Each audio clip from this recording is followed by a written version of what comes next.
Om Namo Bhagavate Vasudevaya. Reading from Srimad Bhagavad Gita, chapter number 2, text number 2. Shri Bhagavan Uvacha Kudastva Kashmalamidam Vishame Samubhastidam Anarya Jushtam Asorgyam Makirtigaram Arjuna. Kudastva Kashmalamidam. Where from this Kashmalamidam appeared? Kashmalamidam means dirty lamentation, unwanted, unworthy lamentation. Vishame samubhastidam. Vishame means in this moment of crisis. So we may have some difficult situation. At that time, if we lament over some immediate objects or personality, doesn't make any sense, because you have to resolve the matter, the problem that was created by situation or some persons or by karma. But here he has brought to the stage of battlefield. Just like a girl appeared on the stage to dance, and there were hundreds and thousands of people eagerly waiting to see that dance. And due to nervousness, some kind of fear, she drops off from performing her beautiful performance. What all these people think? Similarly, Arjuna invited or challenged all these enemies. They all came. Not only enemies, his own people also were invited from all these countries, states, to fight the Mahabharata war. And he is saying, I am not going to fight. This is called dirty lamentation, right? Then Krishna says, Vishame, because you have invited all these people, your friends, as well as you challenged your enemy. This is the moment of crisis. And you cannot drop your weapons. Like that girl didn't want to dance on the stage. And she was so enthusiastic to perform that dance, but seeing all these people, she began sweat. And you also go sometimes for public speaking. So when you go for public speaking or some kind of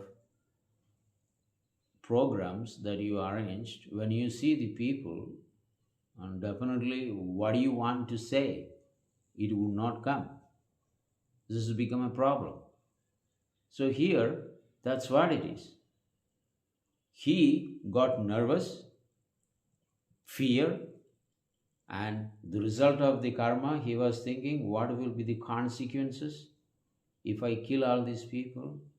And he didn't care that how he tackled all his men and brought them to the battlefield.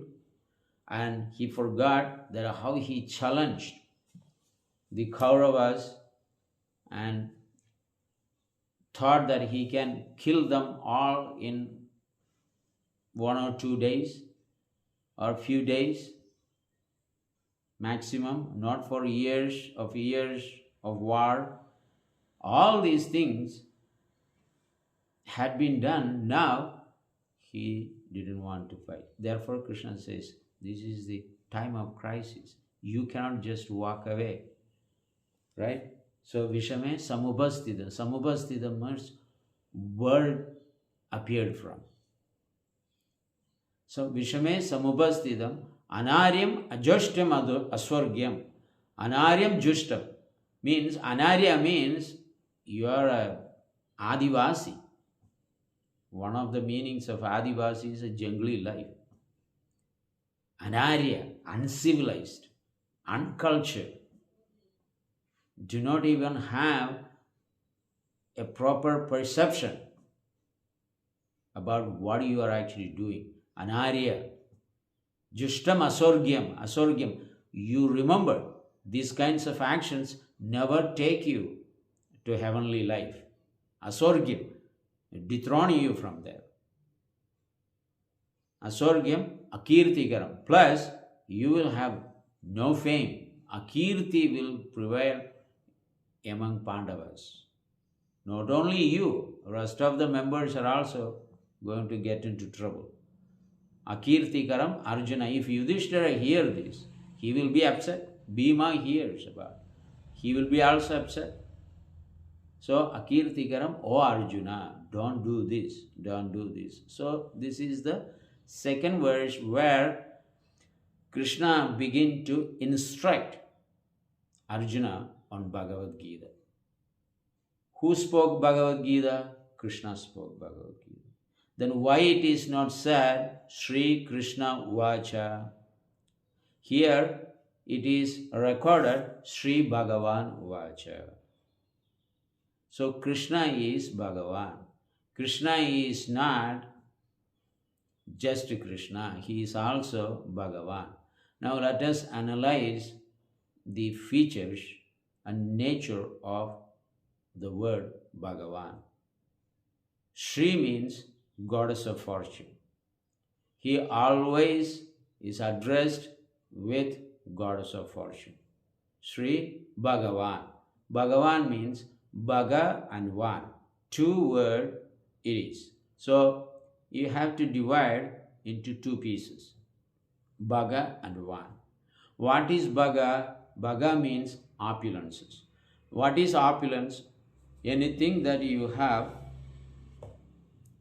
sumptuous or plenty, sumptuous food, plenty money, wonderful power, sweet fame and knowledge, and excellent detachment, and beauty as well. So all these are called Bhaga. Money, which is wealth, power, knowledge, fame, beauty, and detachment. These six things are the material and spiritual opulences. These opulences are used in Krishna's service is become spiritual. These opulences used in our service, on service, and is become material. The thing is the same. So now, one who has this 100% in his possession is called Van. One who possesses this Bhaga in 100% is called Bhagavan. So before the word Bhagavan, Krishna is called Parabrahman. Before he accepted the name Krishna, he was generally understood, or in the scripture it is understood, is Parabrahman. Sanjaya explains about who is this Parabrahman. When we speak about Parabrahman, it is very, very impersonal. But if you call by name, then it's become personal. Someone is actually going on the street, or your friend, or anybody. You don't address them by name. You just call, hey, hey, can you stop? Can you stop? Can you talk? Hey, hey. So when you actually use these kinds of hissing words, it's become very impersonal. But when you address by their name, it's become very personal. So when we speak about Parabrahman and these people, there are many people illiterate. In the sense, they may be PhD, MHD and all those things. But when we speak about illiterate, they do not know anything about God or His creation or His energies. That is what we meant by illiterate. So when we actually speak to that illiterate, he may actually say there is some Brahman, Parabrahman. He does not have a name form, qualities, features, characteristics. He's there, he's impersonal, he's simply a supreme light, because God is everywhere, so he cannot have a personality. So these are the different kinds of speculations. It's not real. Now we can actually see here that the truth is this Parabrahman is a person. How he looks like? He has a peacock feather on his turban, and he has a nice forest garland. He has a wonderful Srivatsa mark, and he has wonderful jewel, and he has a flute in his hand. He always stands Tribhanga Lalitam, in three part he was curved always. So these are the features of Parabrahman. And because of these opulences as well, and because he is very attractive to everyone, even for animals, birds, bees, cows, right? All the reptiles, even dogs, they all love Krishna, and Krishna loves all of them. Therefore, Krishna's name is, Parabrahman's name is Krishna. Why? All attractive. The meaning of Krishna is all attractive.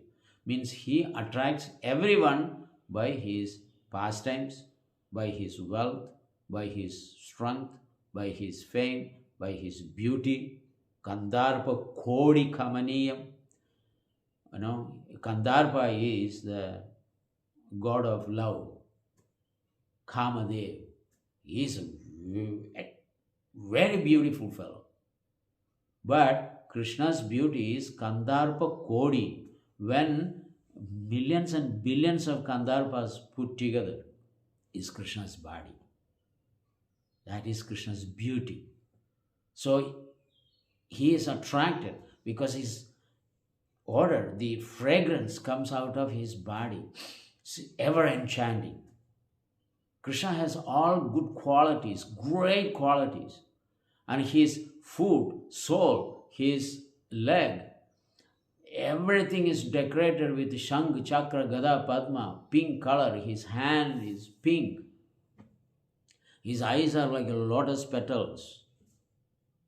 His beauty is unimaginable according to Lord Brahma, who has seen Krishna personally in Goloka Vrindavan. Therefore, he explains in Brahma Samhita, Venum Kavanandam Aravinda Dalaya Daksham, holding a flute in his hand, who has the lotus petals like eyes.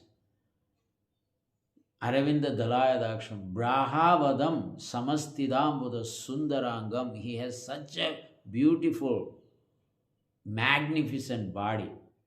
Kandarpa Kodi Kamaniyam Vishesha Shobham. And his Shobha, the beauty, is compared to the millions and millions and millions of Cupid's beauty together. Govindam Adi Purusham Tamaham Bhajami. This is Parabrahman, Bhagavan. That Parabrahman has three features. One is Brahman, second is Paramatma, and third is Bhagavan. So the third feature is Bhagavan. So these features are Parabrahmans, who Krishnas. And Bhagavan is Krishna himself. Paramatma is also Krishna. Brahman is also Krishna. The Brahman is the bodily effulgence coming out of his body, is called Brahman or Brahmajyoti. Many are thinking about Brahmajyoti is the ultimate. No, that is the beginning. Because of this Brahmajyoti, the light in front of the personality is not visible. Even if you take a flashlight or torch and go in front of somebody and light them, they cannot see your face. We are talking about at night. Because of the light, dazzling effulgence. So Brahman is a dazzling effulgence coming out of Krishna's body. Because of that, you cannot see the person's face, God's face. Therefore, Ishopanishad explains, O Supreme Lord, please remove your effulgence which is in front of you so that I can see your beautiful form. Please do that. So this is Brahmajyoti. And Krishna also says in Srimad Bhagavad Gita, Brahmano hi aham pradishta. I am the foundational cause of the Brahman. Brahmajyoti is coming from me. So that is Krishna. Second is Paramatma. Paramatma is the super soul. In everyone's body, in every object, right? The super soul's presence is actually there. We have two souls. One is individual, we, and second is the super soul, who is the witness of all of our actions. He knows what is our present, what is our future, what was our past. Everything he knows. Accordingly, we get higher and lower bodies, rich and poor bodies, beautiful and ugly bodies, educated and illiterate bodies. So, in this way, we get all these things because of our own desire and karma. It is exclusively done by the super soul.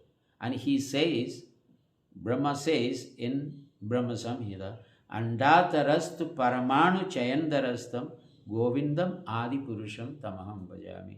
This Supreme Lord, in the form of Paramatma, he enters even inside the atom to maintain them.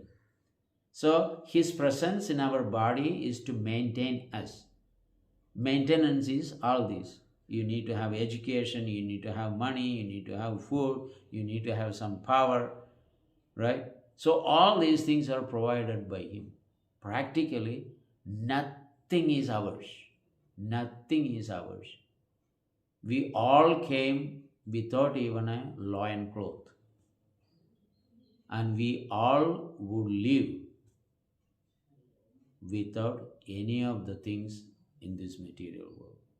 So therefore, this ahangara, I and mine, has to be quit and taken shelter of the Supreme Lord, and purify yourself by chanting, dancing, eating prasadam, and performing charity. By doing this, you purify, and Krishna will take care of you at the time of death. So now the third is Bhagavan. So Bhagavan is his feature only. He comes in full opulences. When that Parabrahman came to this world in Dwarika 5,000 years ago, he manifested all his opulences. But he could manifest so much. Arjuna told him about his position. You show your mystic opulences. You explain to me your wonderful, excellent, mystic Aishwarya. So Krishna actually said, what need is there, Arjuna? With a single portion of my energy, I maintain and support this entire creation. That is Krishna's position. Just a spark of his energy, he supports and maintains this universe. Just in this form of a super soul. That is what Krishna's plenary portions. So when Krishna was here, he was performing all wonderful, beautiful pastimes in this world by manifesting his power, manifesting his opulences, by creating all these palaces and opulences to his wife and his children and all those things. And his fame is all over the universe. And his beauty, there is no comparison. And his detachment, and not at all having even a little false ego. Not at all. That is God. Therefore, he may not like people unnecessarily puffed up for on something that was not even belong to them. So we get more often the pride. So this is Bhagavan. So Sri Bhagavan Uvacha. So these three features are coming from Parabrahman. And Parabrahman likes his name to be Krishna. So Krishna and Parabrahman is one person. So who is Krishna? Parabrahman. Who is Parabrahman? It's Krishna. Krishirbur Vachaka Shabdo Nasya Nirvritir Vachaka Tayor Aikyam Parabrahman Krishna Idi Abhidiyade. The Krishna Aikyam, when you bring together this word, is become Krishna. And who is he? Is a Parabrahman. Who is this Parabrahman? Is Krishna Idi Abhidiyade. This is explained in Mahabharata by Sanjay to Dhritarashtra. So in this way, the Supreme Lord, one who is everything of the entire universe, master of all of us, begin to give Bhagavad Gita instructions. So I stop here. I could go on, but all of you may have limited time. So therefore, we will continue. Thank you so much, and Hare Krishna.